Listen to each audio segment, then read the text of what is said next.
All right, hello everyone. This is Crota, just getting things all set up and getting everything ready to go. Let's figure out where is my friend. Okay, a little bit of issues so far, but let's go ahead and just get into the game. It is going to be Suppy versus Seo Hyung here on Antigua Shipyard. This is going to be on MLG Antigua Shipyard. It is force cross spawns, so very, very important force cross spawns here on Antigua Shipyard. It is going to be a Zerg versus a Terran, and this will be showcasing the new Terran player from vVv Gaming. Over here in the red, you see Seo Hyung spawning as the red Terran player at the 3 o'clock position. Meanwhile, Suppy spawning as the blue Zerg here at the 9 o'clock position. This, once again, Zerg versus Terran, a little bit disheveled, trying to take care of all the camera work. As Suppy opening up with the extractor trick as this game does get underway. And we'll see how his style differs against Sleep. Sleep's style, perhaps their style has started to overlap, and now Suppy once again scouting in a direction not normal here, as it is cross spawns here on Antigua Shipyard. Seo Hyung gonna wall off with that barracks, and we'll see if he does go gasless, as a gasless opening does normally open up with a faster expansion, or he could try to go for Reactor Hellion.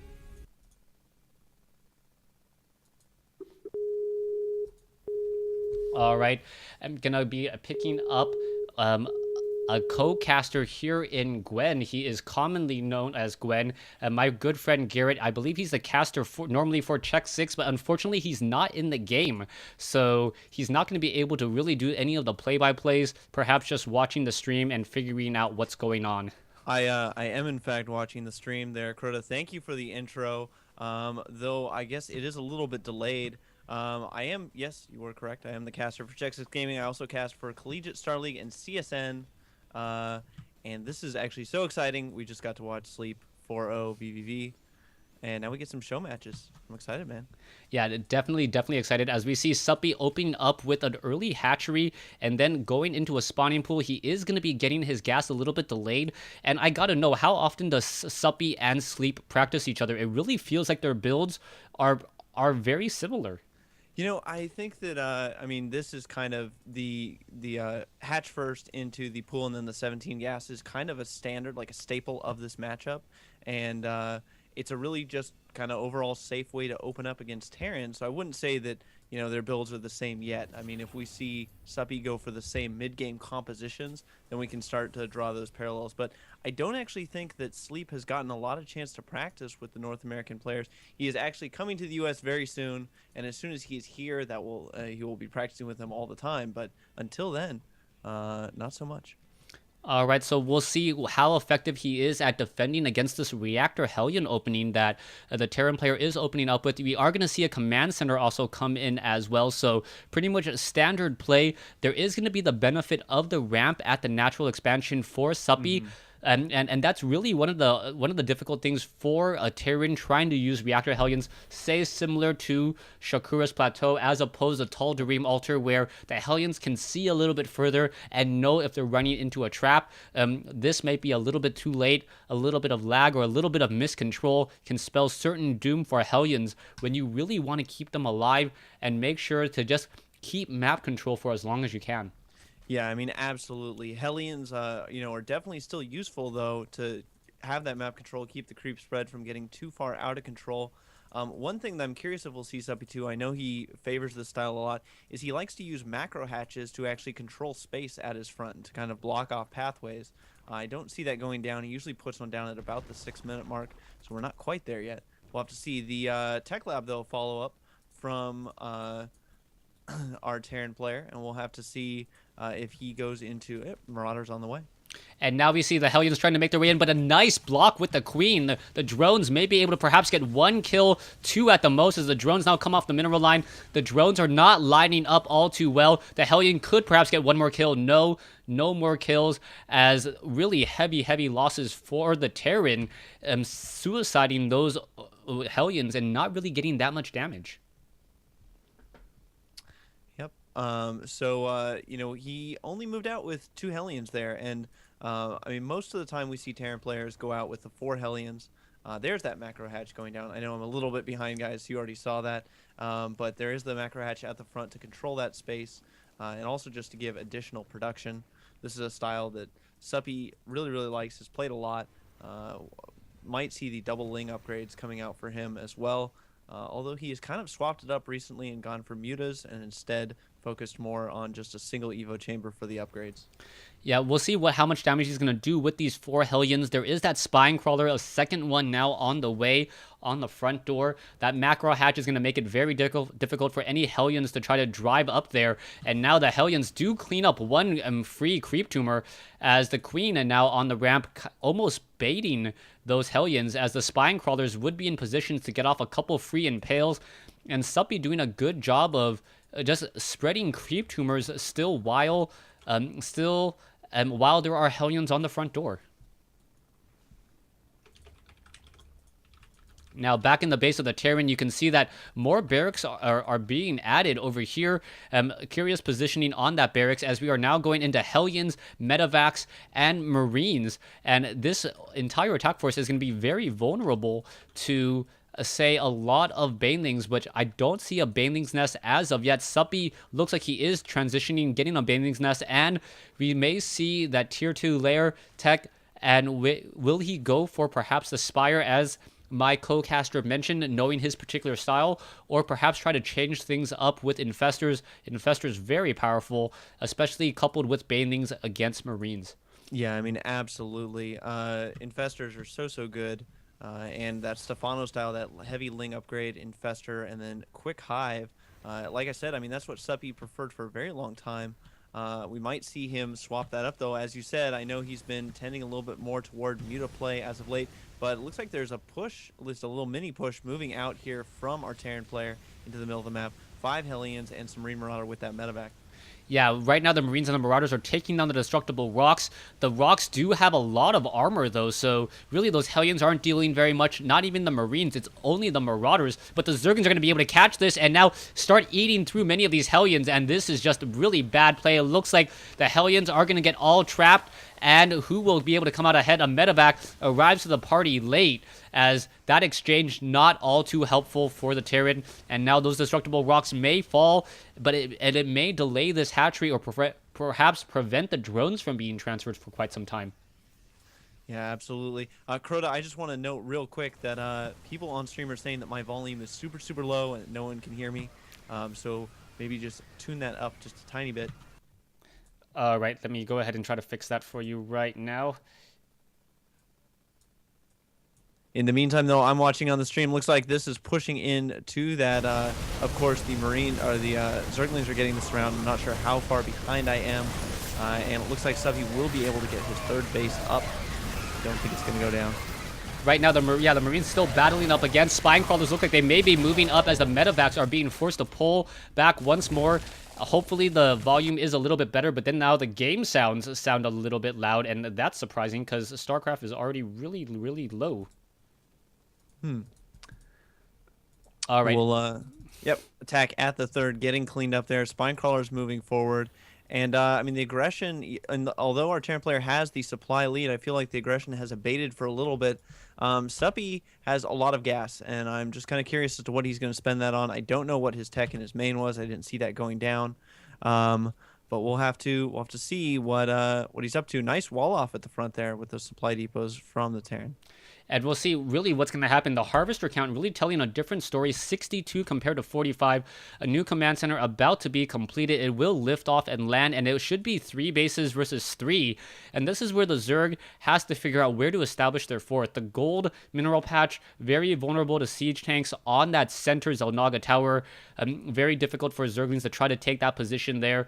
He could try to perhaps take another expansion, as we now see a drop coming into the main base. The drop has only Hellions inside there, and I'm not sure if Blue Flame Tech was researched, but the Zerglings are going to be there ready to go and clean up all of these units. Yeah, I mean, Suppy with a good Overlord placement saw that coming in and reacted appropriately. So some fantastic play out of him so far, minimizing his losses.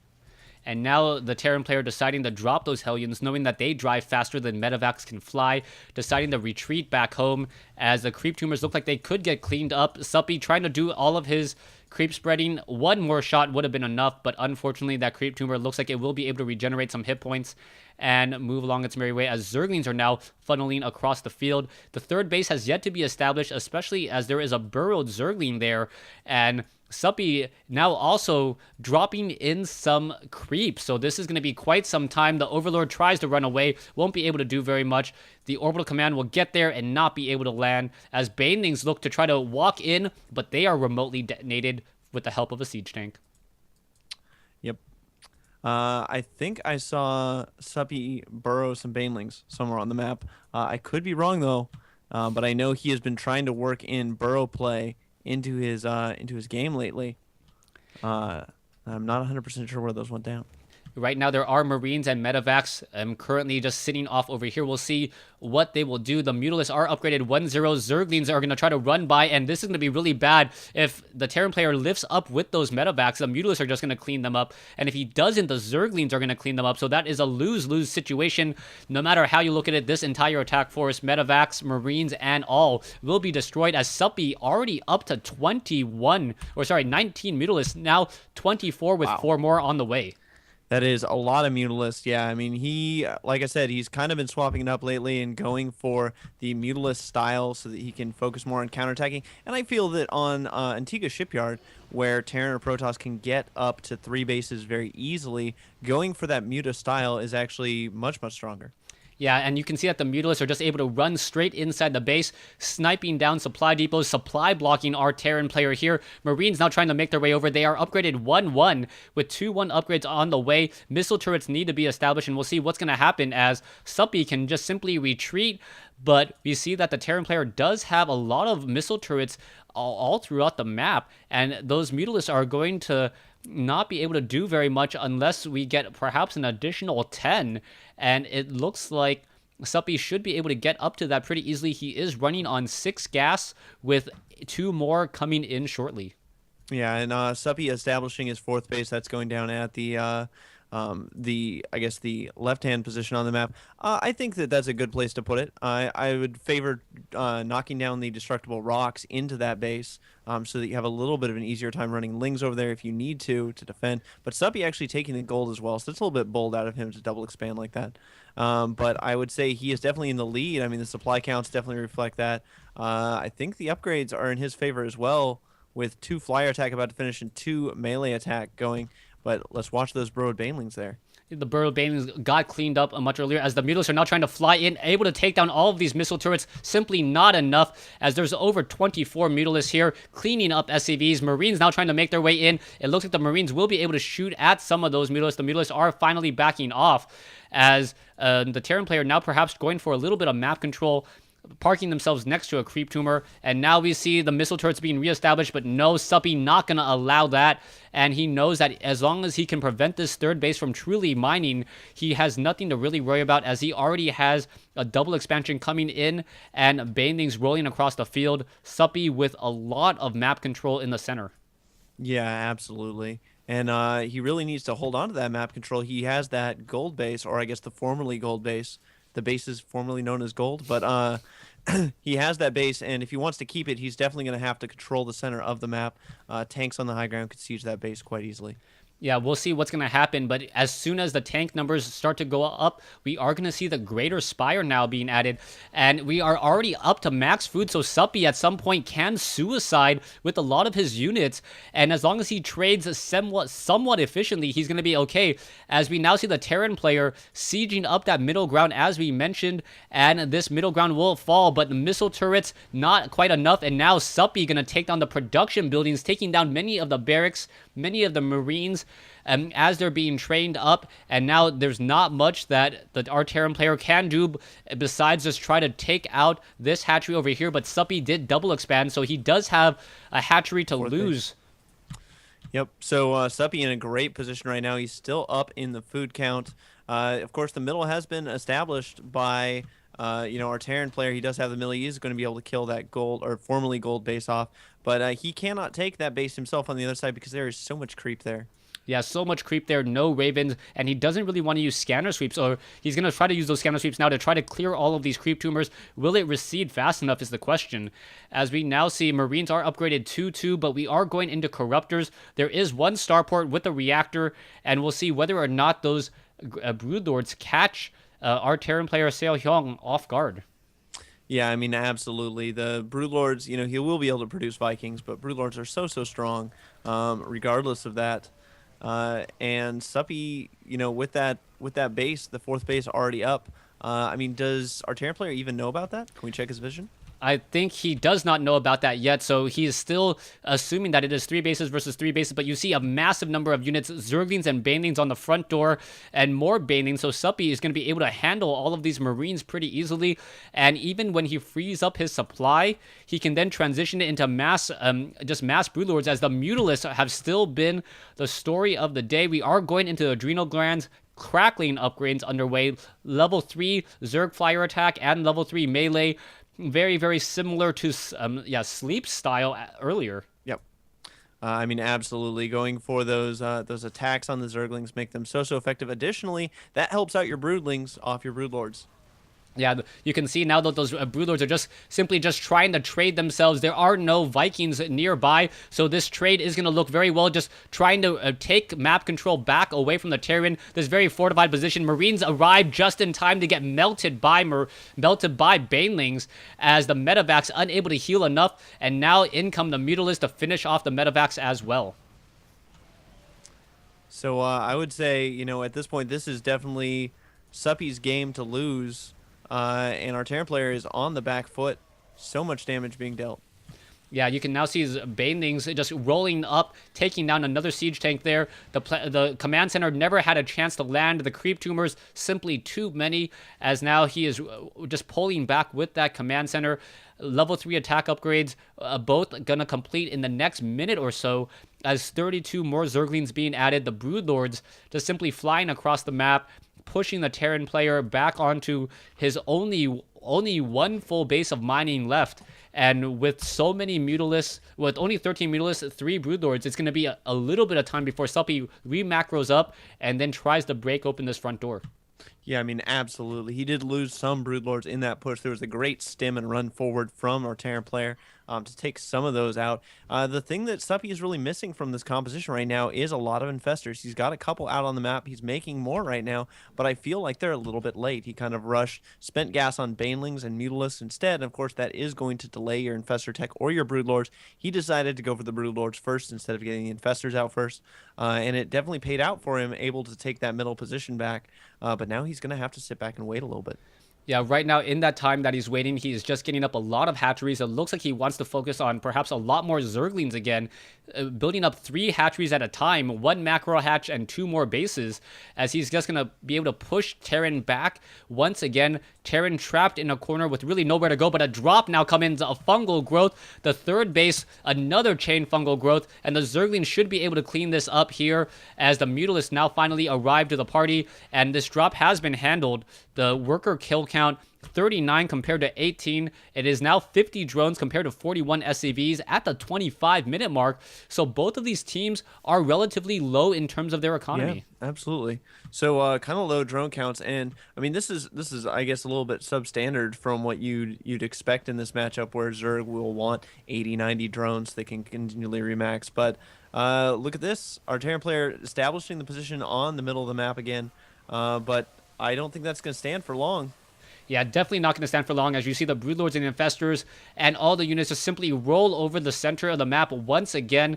And I gotta say that Suppy, and there's the GG coming in from Seo Hyung, Suppy, who he had 184 food, and you're thinking, oh, that's average for Zerg at this time. But he only had 50 drones.